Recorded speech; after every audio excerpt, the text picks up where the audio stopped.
Okay, we're looking at symbolism, allegories, which is the key to extended meaning.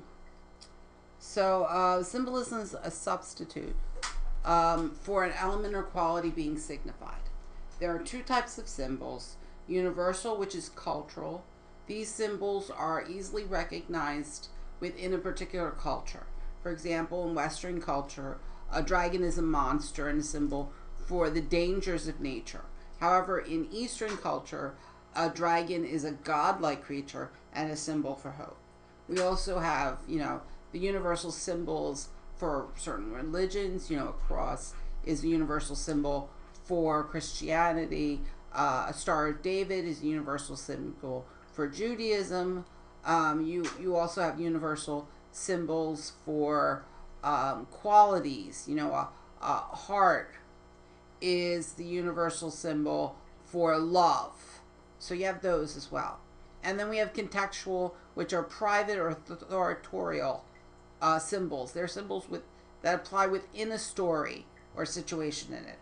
For example, the picture of Martha in The Things They Carry. He's not really in love with Martha. He's in love with what she represents.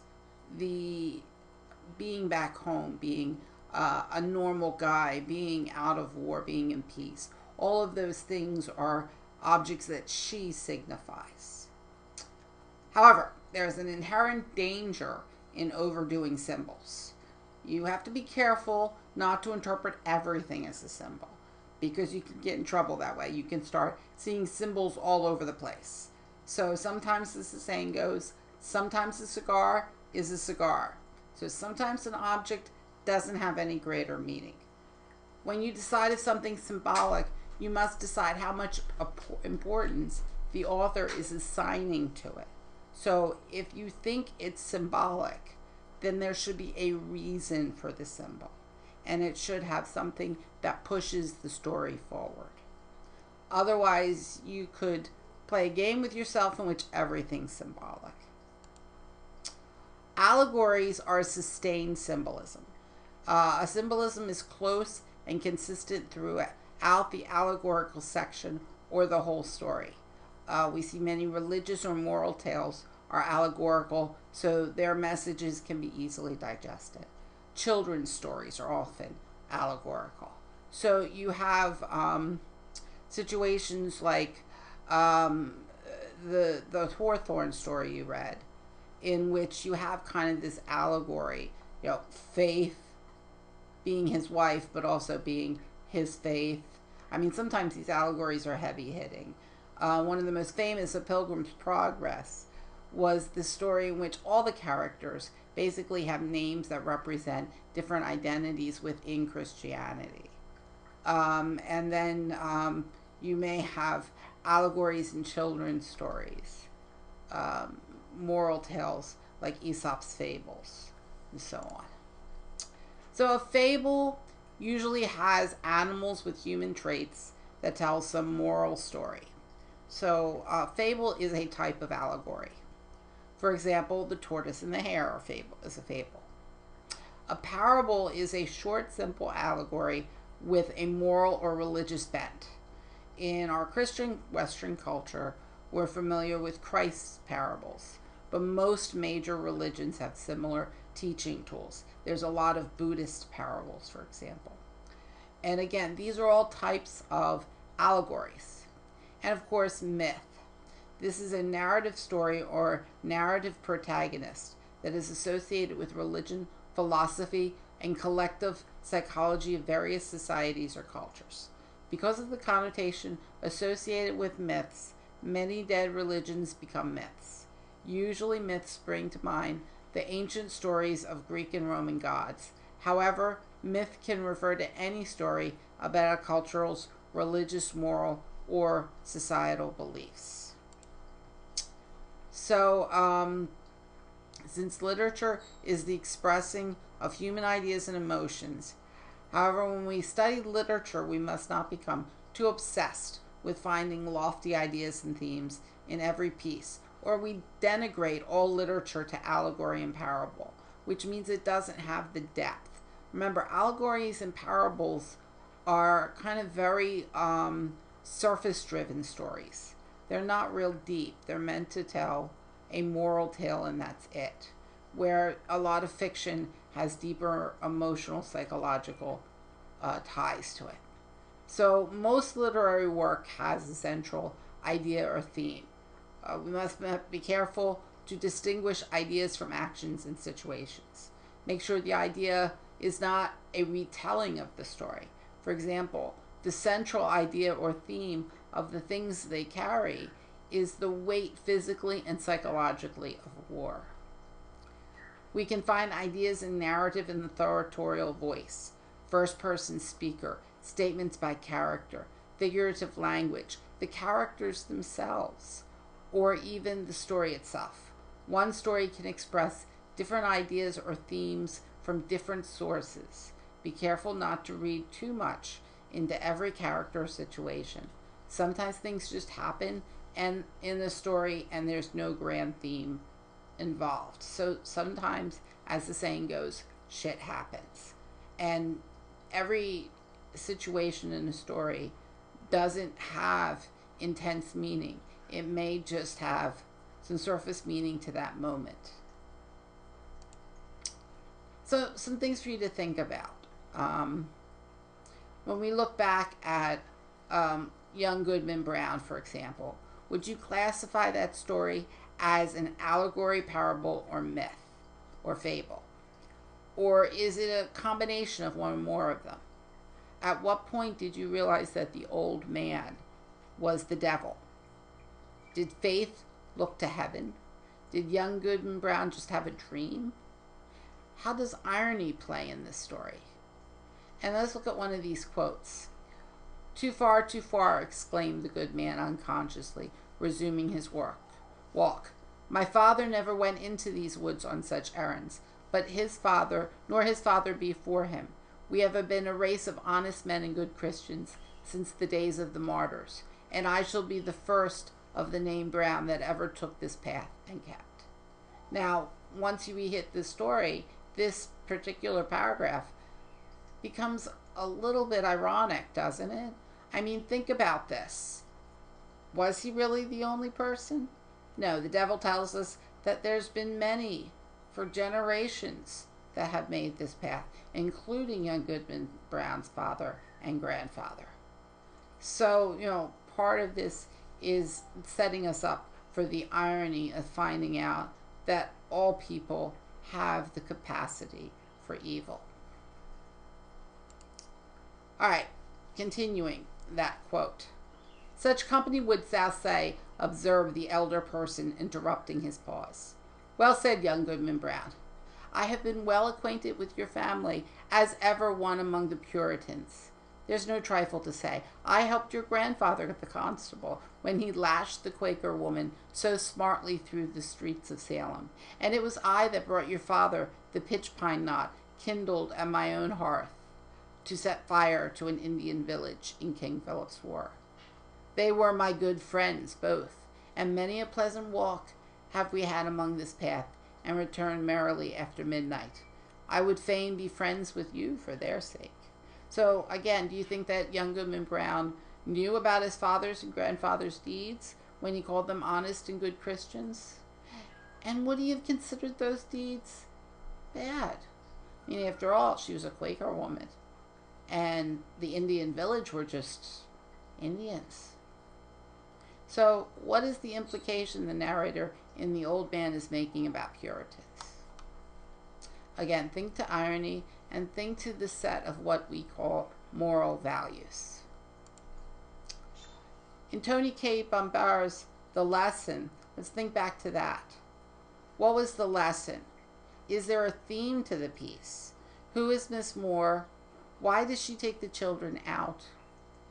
What is she trying to teach them? What is our narrator Sylvia like? And what tone does she use in telling this story?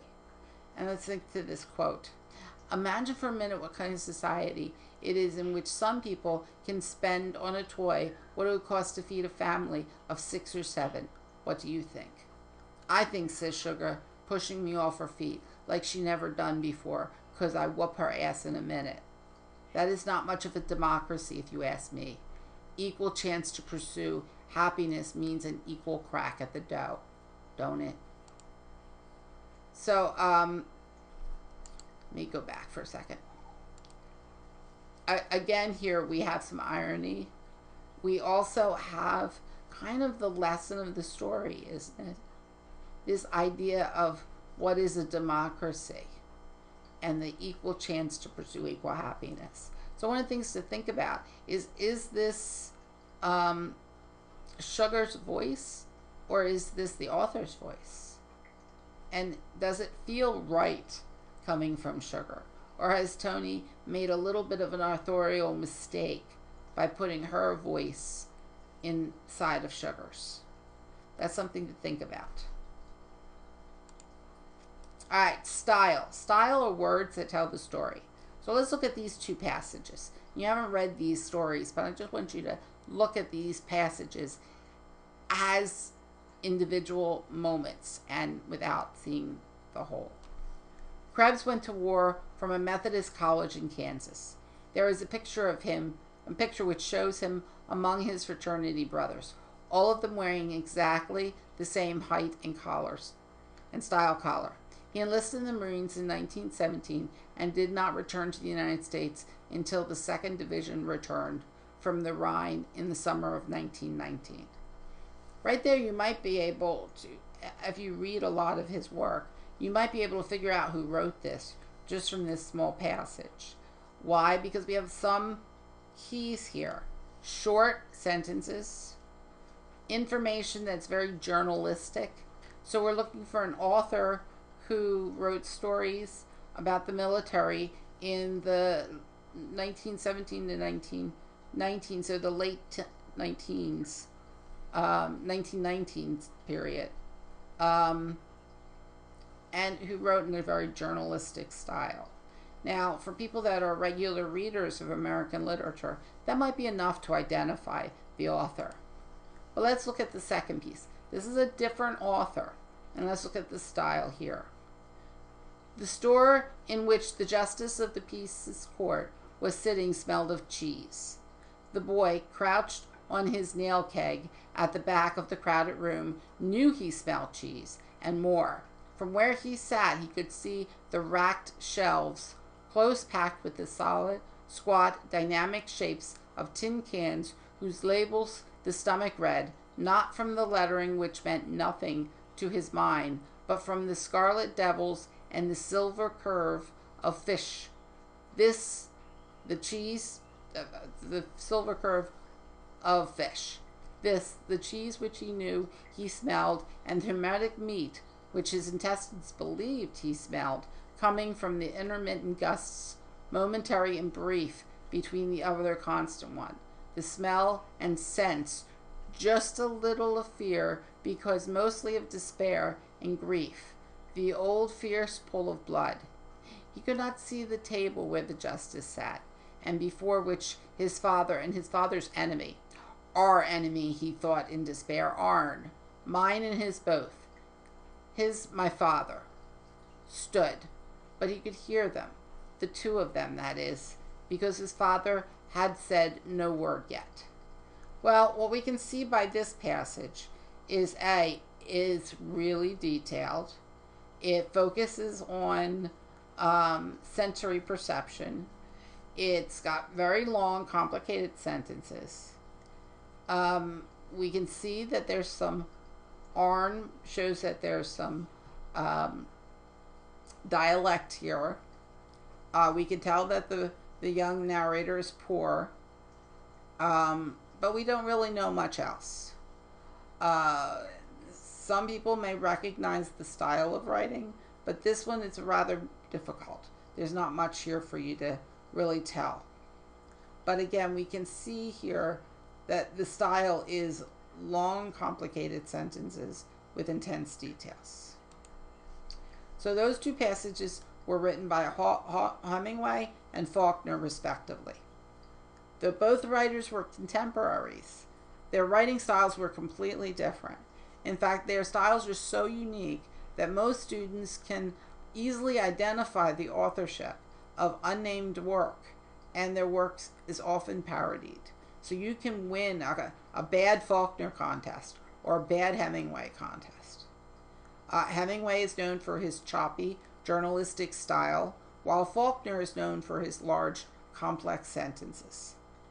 In the above passages, Hemingway and Faulkner are both trying to introduce the reader to characters of the story, but each choose a different angle of approach. That approach is style. To study style, we need to look at diction, sentence structure, arrangement ideas, imagery, rhythm, repetition, emphasis, and of course, structure. The study of style is one of the most important studies of writing, whether fiction or nonfiction, because it is the study of how a writer writes. Style separates mediocre writers from great ones. Look not just at the word choice, but the approach Hemingway and Faulkner use. Hemingway uses so few words to give us this image of a conformist going to war. In 61 words, we get the picture of the type of person Krebs was, and what conflict will be the focus of the story. The first thing we are told in the Hemingway story is that the main character. Yet Faulkner takes twice as long on his introductory paragraph without telling us anyone's name. What does Faulkner focus on? Body odor. Yet the body odor and the hermetically sealed cans tell the reader a great deal about our narrator. Style includes diction, which may be formal, neutral, or informal, and word choice. A formal diction may be seen in Cask of the Amontillado. Hemingway, in that piece we just saw, which is called A Soldier's Home, uses very neutral diction. While Barn Burning, the Faulkner paragraph, Sardi speaks with an informal diction. Arn. Word choice may be concrete or abstract. Concrete word choices are very specific, which gives the reader a clear image of what is happening. On the other hand, abstract word choices can blur that picture and force the reader to use his or her imagination to draw his or her own conclusions. Word choice also involves connotation and denotation. Words may have the same denotation, meaning, yet have different connotations or shades of meaning. And finally, tone. Tone is the expression of attitude in fiction. Tone is commonly used to describe the attitudes towards the reader, towards the audience implied in a literary work. Tone may be formal, informal, intimate, solemn, somber, playful, serious, ironic, condescending, and many other possibilities. Tone can contribute to humor. In a work like Locke, where the narrator's tone is clearly established in the first paragraph, when he says, "For reasons which will presently appear, I will withhold his real name and title, and call him Lieutenant General Lord Arthur Scoresby, YCKCB, etc., etc." The etc., etc. at the end of the sentence changes the tone to humorous by making fun of the elaborate titles British military officers are given. By the way, Luck is a Mark Twain short story. In Kate Chopin's piece that you looked at, Story of an Hour, some points to ponder. First, let me give you a small piece of the text. We read in the text, "She knew that she would weep again when she saw the kind, tender hands folded in death, the face that had never looked save with love upon her, fixed and gray and dead. But she saw beyond that bitter moment a long procession of years to come that would belong to her absolutely, and she opened and spread her arms out to them in welcome." Points to ponder in this. What is the author's tone? How does it cause the reader to judge Louise favorably or unfavorably? Why is she happy at such a moment of sadness? This contrast is ironic, but how does that irony affect the reader? What effect does the ending have on the reader? Does Mrs. Mallard die of joy that kills? And what does that mean for the reader? So one of the things to think about here is the tone. Does her emotions seem at conflict with the situation of the story? In the things they carried, points to ponder.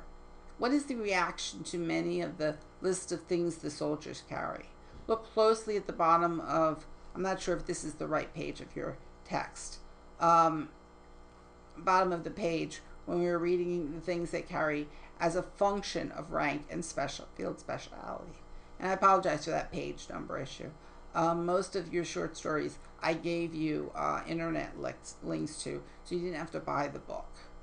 But when we look at the function of rank and field speciality in the bottom of the page, what is the effect of listing the mundane, like a compass, along with the abstract, like the responsibility for the lives of men?